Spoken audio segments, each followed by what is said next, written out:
देवभूमि समाचार में आप सभी का स्वागत है। मैं हूं आपके साथ प्रज्ञा मिश्रा। बुलेटिन की शुरुआत करेंगे बड़ी और अहम खबर के साथ। तो सबसे पहले बात कर लेते हैं, धामी सरकार के नए कैबिनेट मंत्रियों को पोर्टफोलियो बढ़ चुका है। कैबिनेट मंत्री खजान दास को समाज कल्याण की जिम्मेदारी मिली है। वहीं कैबिनेट मंत्री खजान दास से बातचीत की हमारे संवाददाता अभय कैंतुरा ने। चलिए सुनाते हैं।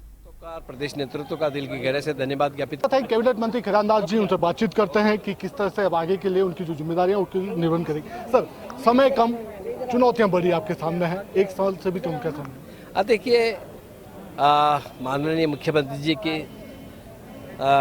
मुझे ये जिम्मेदारी दी गई है।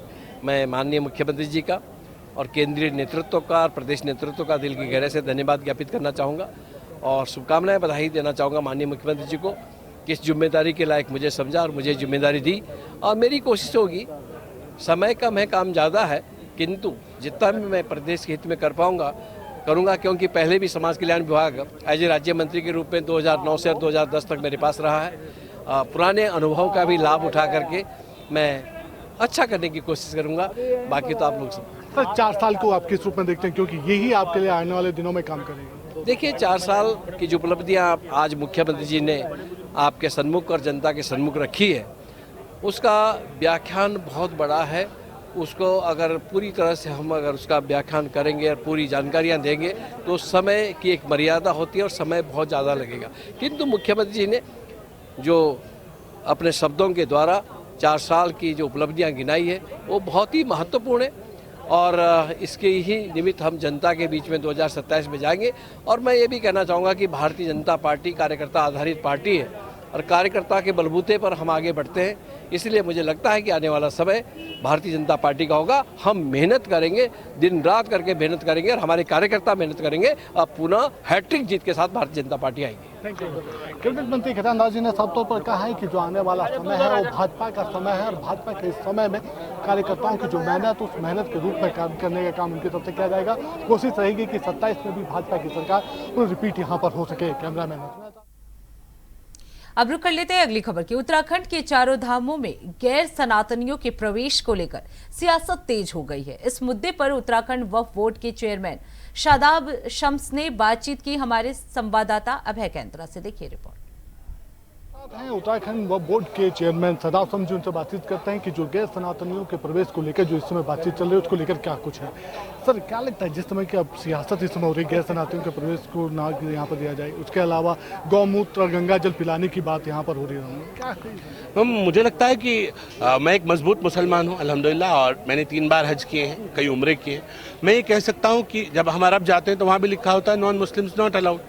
अगर मेरे जाने से किसी को लगता है कि उसकी इबादत में विघ्न पैदा हो सकता है तो मुझे नहीं जाना चाहिए। और मैं ये कह रहा हूँ कि कौन कहाँ तक जाएगा इसका अधिकार तो वहाँ के पुरोहितों को तय करना चाहिए, ये उनका अधिकार है। अगर वो कहते हैं कि कौन मंदिर के गर्भगृह में जाएगा, कौन मंदिर के अंदर जाएगा, कौन मंदिर परिसर तक रहेगा और कौन मंदिर परिसर के बाहर रहेगा, ये उनका अधिकार है, उनको तय करने देना चाहिए। मुझे लगता है इसमें राजनीति नहीं करनी चाहिए। और हम गाँव के लोग हैं, हमारा मानना है कि राड़ से बाढ़ भली। अगर एक दूसरे के प्रति विश्वास की कमी हो और एक दूसरे के आने जाने से विघ्न फैलने का अंदेशा हो तो बचना चाहिए। जो मजार लैंड जिहाद की बात लगातार सरकार करती है, उसको लेकर क्या कुछ आप कहते हैं, क्योंकि सीएम साहब बड़े सख्त नजर आते हैं कि ये नहीं होना चाहिए। मैं ये कह रहा हूँ कि कहीं भी कुछ भी अवैध होगा तो मेरे मुख्यमंत्री का मत बिल्कुल स्पष्ट है, सही को छेड़ना नहीं है, गलत को छोड़ना नहीं है। तो अगर कहीं गलत है तो कार्रवाई की जा रही है तो मुझे नहीं लगता कोई दिक्कत किसी को होनी चाहिए। थैंक यू सर बातचीत करने के लिए। शादाब शम्स जी ने साफ तौर पर कहा है कि उत्तराखंड में लगातार किसी भी प्रकार से जो गैर सनातनियों के प्रवेश को लेकर जो बातचीत हो रही है उस पर तय करने का अधिकार मंदिर समिति को और उनके जो तीर्थ पुरोहित धामों के उनको यहाँ पर है। ऐसे में जो दूसरे समुदाय के जो लोग हैं उन्हें इस पर किसी भी प्रकार की कोई आपत्ति यहाँ पर नहीं होनी चाहिए। कैमरामैन नसरुल साथ अभय कैंतुरा, इंडिया वॉइस। अब रुक कर लेते हैं अगली खबर की। उत्तराखंड में धामी सरकार के 4 साल पूरे होने पर मुख्यमंत्री पुष्कर सिंह धामी के नेतृत्व में पलायन निवारण आयोग ने महत्वपूर्ण कार्य किए हैं। सरकार ने पलायन रोकने और रिवर्स पलायन को बढ़ावा देने के लिए कई कदम उठाए हैं। पिछले 4 वर्षों में 6000 से अधिक लोग रिवर्स पलायन कर अपने गांवों में स्वरोजगार कर रहे हैं। अब धामी सरकार 24 अप्रैल से टिहरी जिले में प्रवासी पंचायत का आयोजन करने जा रही है, जिसका उद्देश्य प्रवासियों को उनके गांव लौटने के लिए प्रेरित करना और उन्हें सरकारी योजनाओं का लाभ देना है। इस कार्यक्रम में प्रवासी पंचायतों के माध्यम से लोगों को रोजगार के अवसरों की जानकारी दी जाएगी। कोविड काल में गांव लौटे प्रवासियों ने कृषि, बागवानी, पशुपालन जैसे क्षेत्रों में स्वरोजगार अपनाया है, जिससे गांव में आर्थिक स्थिति सुधरी है।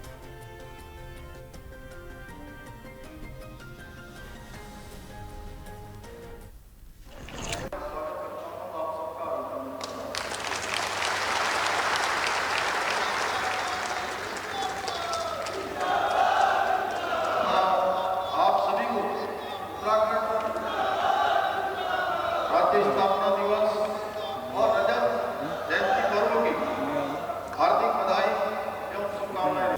हम लोग देखिए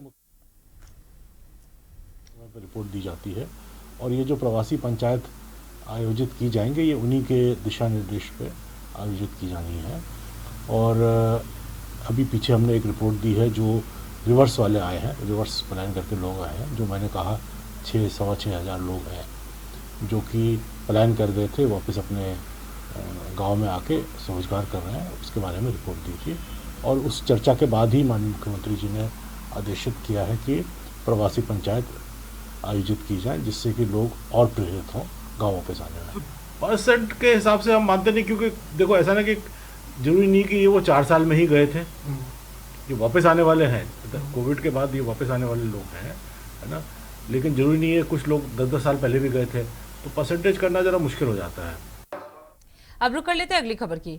मंत्री सौरभ बहुगुणा ने कहा कि भारतीय जनता पार्टी के नेतृत्व वाली सरकार ने लगातार जनता के विश्वास पर खड़ा उतरने का काम किया है। उन्होंने बताया कि सरकार की नीतियां और विकास परियोजनाएं आम लोगों की जरूरतों और अपेक्षाओं के अनुरूप ही रही।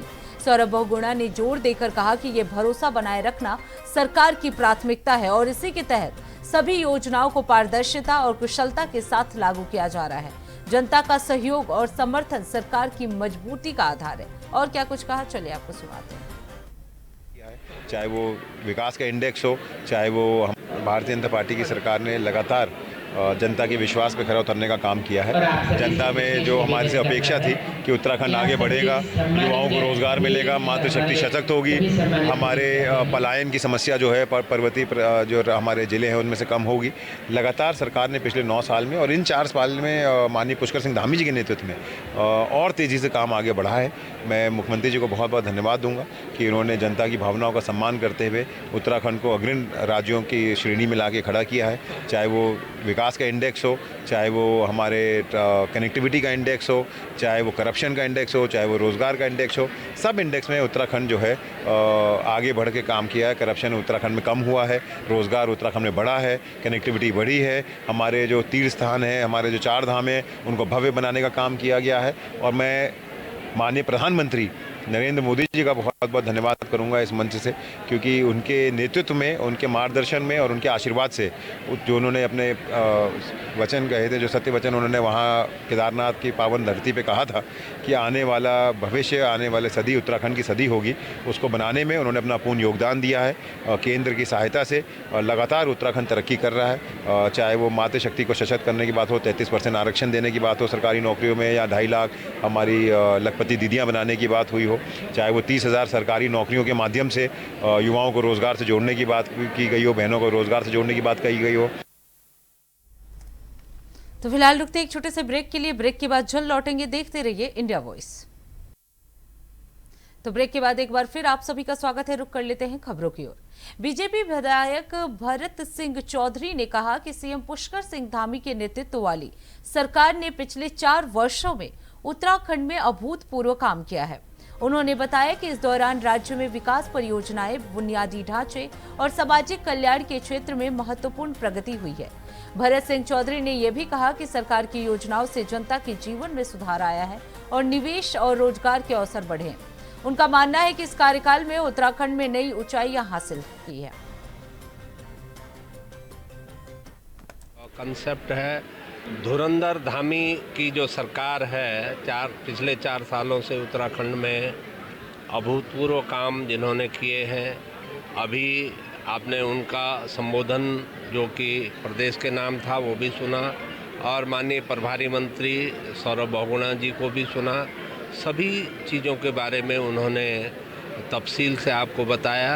तो मैं यही कहूँगा कि इस समय जिस तरह से जनता के सरोकारों से सरकार सीधे जुड़ी हुई है।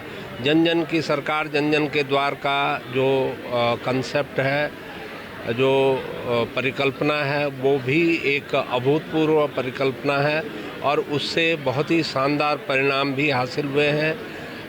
प्रत्येक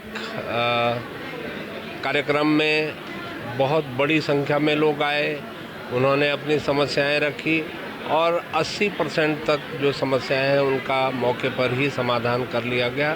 तो मेरे ख्याल से ये सरकार अभी तक की उत्तराखंड में सबसे लोकप्रिय सरकार है और बहुत बेहतरीन काम कर रही है। जो बचा हुआ 1 साल है उसमें भी बहुत अच्छे से सरकार काम करेगी और 2027 में तीसरी बार प्रचंड बहुमत के साथ लौट करके आएगी। अब रुक कर लेते अगली खबर की। उत्तराखंड में सरकारी कामकाज पर बड़ा असर पड़ सकता है क्योंकि डिप्लोमा इंजीनियरों ने अपनी 27 सूत्रीय मांगों को लेकर अनिश्चितकालीन हड़ताल का ऐलान कर दिया है। उत्तराखंड डिप्लोमा इंजीनियर्स महासंघ के आह्वान पर प्रदेश भर के इंजीनियर हड़ताल पर बैठ गए हैं। रुड़की में सिंचाई विभाग कार्यालय में इंजीनियरों ने धरना प्रदर्शन किया और सरकार के खिलाफ जमकर नारेबाजी की। जिला अध्यक्ष अमूल वालिया ने बताया कि 24 फरवरी को मुख्यमंत्री को ज्ञापन सौंपने के बावजूद कोई कार्रवाई नहीं हुई। प्रमुख मांगों में वेतन विसंगतियों का समाधान, पदोन्नति, समान वेतनमान और पेयजल विभाग का एकीकरण शामिल है। पर्वतीय कर्मचारी शिक्षक संगठन ने भी हड़ताल को समर्थन दिया है। अब सरकार को जल्द समाधान करना होगा, वरना विकास कार्यों पर गंभीर असर पड़ सकता है।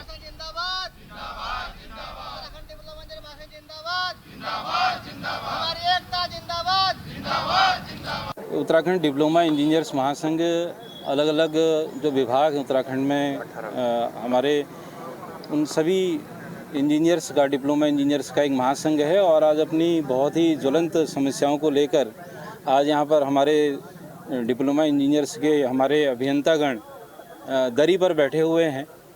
प्रमुख मांगों में आपकी ओर से वेतन विसंगति का मामला है और 10, 16, 26 जो ACP का मामला है वर्तमान में, वो 10, 16, 26 वर्षों में फिर से इसको बहाल करने का मामला है और पेयजल और जल संस्थान के जो हमारे अभियंता हैं, डिप्लोमा इंजीनियर्स हैं, उनके राजकीयकरण और एकीकरण का मामला है।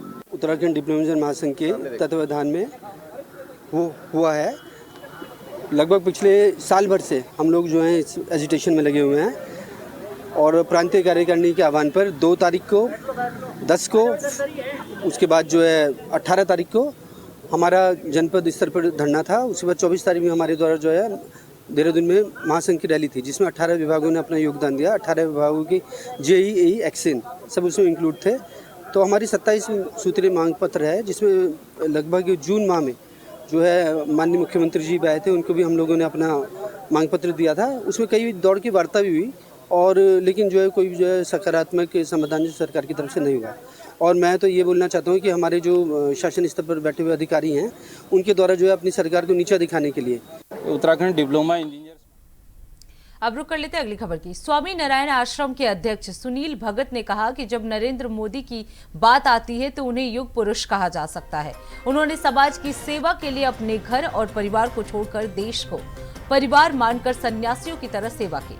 सुनील भगत ने बताया कि नरेंद्र मोदी की इस समर्पित सेवा ने 8,931 दिन पूरे कर लिए हैं। उनका मानना है कि यह असाधारण तपस्या और निस्वार्थ सेवा देश और समाज के लिए प्रेरणादायक है। और क्या कुछ कहा, चलिए आपको सुनाते हैं। देश का एक नरेंद्र मोदी जी के लिए तो देखो युग पुरुष के रूप में हम कह सकते हैं, क्योंकि इतना समय जो समाज की सेवा में लगाना बहुत मुश्किल एक तपस्या है। घर बार छोड़ के, परिवार छोड़ के, एक साधु की तरह, सन्यासी की तरह पूरे देश को अपने परिवार मान के जो सेवा कर रहे हैं और अभी भी कर रहे हैं और 8,931 दिन जो उनके पूर्ण हुए वो तो बहुत सराहनीय है। और बिना किसी आसरा अपेक्षा देश का एक कहते हैं सेवक की तरह उन्होंने काम किया है। उनका खुद का जीवन भी खूब सरल है और सादगी भरा जीवन है। तो उन्होंने जो कुछ अपना जीवन जिया है देश के लिए जिया है और उनके लिए तो और विशेष तो क्या उन्होंने मतलब सनातन धर्म के लिए जो कार्य किया है वो तो कभी ये देश भूल नहीं पाएगा। कुछ भी हो, जैसे हमारे काशी विश्वनाथ हो, इधर उत्तराखंड की बात करें तो बद्रीनाथ, केदारनाथ, इनका विकास जो उन्होंने किया है, क्योंकि उस समय में जब बाढ़ आई थी तभी उन्होंने ऑफर तो दिया था उत्तराखंड सरकार को कि हम इसको सही करेंगे 2013 में, मगर भगवान ने उनको वापस 2014 में प्रधानमंत्री बना दिया और उनके हाथों से ही पूरा केदारनाथ का जीर्णोद्वार हुआ। अभी बद्रीनाथ का भी जीर्णोद्वार चल रहा है। तो सनातन धर्म के लिए भी बहुत उन्होंने कार्य किए।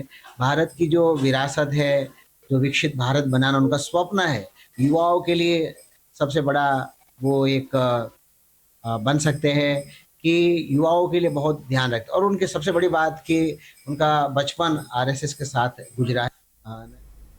अब रुक कर लेते हैं अगली खबर की। रामनगर में जिम कॉर्बेट नेशनल पार्क की ढिकाला जोन की बुकिंग 120 सेकंड में पूरी होने पर सवाल उठ रहे हैं। इस अत्यधिक तेजी से बुकिंग होने पर पार्क के निदेशक ने जांच के आदेश दिए हैं। पर्यटन उद्यमी अमन खान और पार्क वार्डन बिंदरपाल सिंह ने इस पर चिंता जताई है, जबकि सीटीआर अधिकारियों ने इसे संज्ञान में लिया। उनका कहना है कि इस तरह की तेजी से बुकिंग में किसी तरह की गड़बड़ी हो सकती है, जिससे पर्यटकों को न्याय नहीं मिल पा रहा है। जांच के बाद यह स्पष्ट होगा कि कहीं इसमें सिस्टम की खामी तो नहीं या फिर कोई अनियमितताएं हो रही हैं।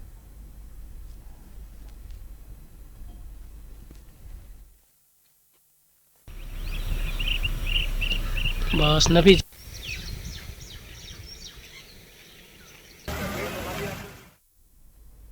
तो इसी के साथ देवभूमि समाचार में बस इतना ही। देश दुनिया की तमाम बड़ी खबरों के लिए देखते रहिए इंडिया वॉइस। तब तक के लिए नमस्कार।